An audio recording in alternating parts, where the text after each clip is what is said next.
नमस्कार दोस्तों, स्वागत है आप सभी का इन खबर यूपी पर। क्या शिवपाल यादव नाराज चल रहे हैं? क्या बदायूं से शिवपाल यादव चुनाव नहीं लड़ेंगे, उनको कहीं और भेजा जाएगा और बदायूं से एक बार फिर धर्मेंद्र यादव ही उम्मीदवार होंगे? ऐसी चर्चाएं उत्तर प्रदेश की राजनीति में इस समय घूम रही हैं। जोर शोर से चर्चा चल रही है कि शिवपाल यादव क्यों किसी सार्वजनिक कार्यक्रम में शामिल नहीं हो रहे हैं। जो नाराजगी सामने आ रही है, क्या वो परिवार में और बढ़ती जाएगी? जी हां, आपको बताते चले कि बदायूं लोकसभा सीट जहां से धर्मेंद्र यादव चुनाव लड़ा करते हैं और धर्मेंद्र यादव का टिकट काटकर शिवपाल यादव को वहां से उम्मीदवार बनाया गया। उसके बाद से ही सियासी गलियारे में इस बात की चर्चाएं तेज हो गई थी कि जो है धर्मेंद्र यादव को उधर यानी कि आजमगढ़ क्या शिफ्ट किया जाएगा, क्योंकि जब आजमगढ़ में उपचुनाव हुआ था तो धर्मेंद्र यादव को प्रत्याशी बनाया गया था। लेकिन जब से शिवपाल यादव बदायूं से प्रत्याशी बने, उसके बाद वो सारे सार्वजनिक कार्यक्रमों में जाना बंद कर दिए। खैर, इसके पीछे जो है कई बातों का हवाला दिया गया। शिवपाल यादव कहते रहे कि अभी आंख की दिक्कत चल रही है, तबीयत नहीं ठीक है, जो है अभी आराम कर रहे हैं। लेकिन उनके बेटे आदित्य यादव का भी कार्यक्रम जो कि बदायूं में निश्चित था, वो भी धीरे धीरे करके कैंसिल कर दिया जाता है। उसके बाद से ही चर्चाएं तेज हो जाती हैं कि क्या बदायूं से शिवपाल सिंह यादव का टिकट कटेगा, यानी कि वहां से वो चुनाव नहीं लड़ना चाहते हैं, क्या वो आजमगढ़ जाना चाहते हैं या फिर कौन सी सीट पर जाना चाहते हैं। देखिए, जब लोकसभा चुनाव के बारे में जो है सवाल उनसे पूछा जाता था तो आजमगढ़ का जिक्र उनसे होता था बार बार कि जो है कार्यकर्ता ये कह रहे हैं, पार्टी से ऐसा संदेश आ रहा है कि आप आजमगढ़ से चुनाव लड़ सकते हैं।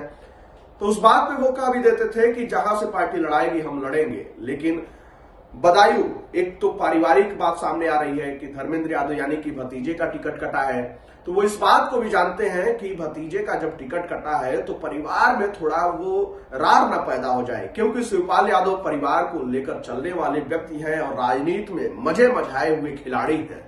तो देखिए, राजनीति की जब बात आ रही है तो यहाँ पे परिवार को भी वो देखते हुए नजर आ रहे हैं। लेकिन अब देखना होगा कि अखिलेश यादव क्या फैसला लेते हैं, क्योंकि सपा मुखिया का जब यही आदेश होगा, यही फैसला होगा, तो फिर शिवपाल यादव क्या करेंगे, उनकी अगली रणनीति क्या होगी।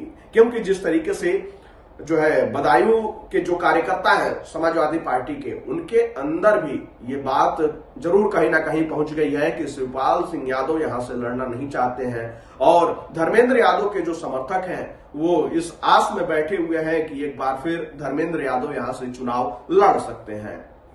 उधर अगर आजमगढ़ की बात की जाए तो आजमगढ़ के किले को जो है समाजवादी पार्टी ने मजबूती से जो है उस पर ध्यान देना और उस किले को मजबूत करना शुरू कर दिया है। क्योंकि जिस तरीके से बसपा से सपा में आए गुड्डू जमाली को एमएलसी बनाया है सपा ने, अब इसके बाद उस आजमगढ़ के गढ़ को समाजवादी पार्टी मजबूत करना चाहती है। और अब देखना होगा कि आजमगढ़ से चुनाव कौन लड़ता है, क्योंकि जब 2019 में जो है चुनाव हुआ लोकसभा का तो अखिलेश यादव वहां से सांसद चुने गए, लेकिन 22 के विधानसभा चुनाव में वो करहल विधानसभा सीट से प्रत्याशी बने, चुनाव जीतकर विधानसभा पहुंचे और उन्होंने जो है लोकसभा से इस्तीफा दे दिया। उसके बाद उपचुनाव हुआ और उपचुनाव में धर्मेंद्र यादव को प्रत्याशी बनाया गया। बसपा से गुड्डू जमाली चुनाव लड़े थे। बीजेपी ने एक बार फिर दिनेश लाल यादव निरहुआ को टिकट दिया था और निरहुआ ने बाजी मार ली, आजमगढ़ का किला भेज दिया, जिसका जिक्र बीते दिनों जो है प्रधानमंत्री नरेंद्र मोदी जब आजमगढ़ पहुंचे हुए थे तो वहां भी उन्होंने किया था कि दिनेश जैसे एक युवा ने आजमगढ़ के गढ़ को ढा दिया, जिस गढ़ को समाजवादी पार्टी अपना गढ़ कहा करती थी। खैर, उसके बाद समाजवादी पार्टी उस किले को और मजबूत करने में लगी हुई है। यह तो वक्त बताएगा कि आजमगढ़ का किला समाजवादी पार्टी ने कितना मजबूत किया है या फिर बीजेपी ने वहां पे काम किया है। खैर, जनता सर्वोपरि है, लेकिन बदायूं की जनता और आजमगढ़ की जनता क्या सोचती है, उत्तर प्रदेश की जनता क्या सोचती है, आप लोग अपनी राय कमेंट बॉक्स में हमें जरूर बताइएगा।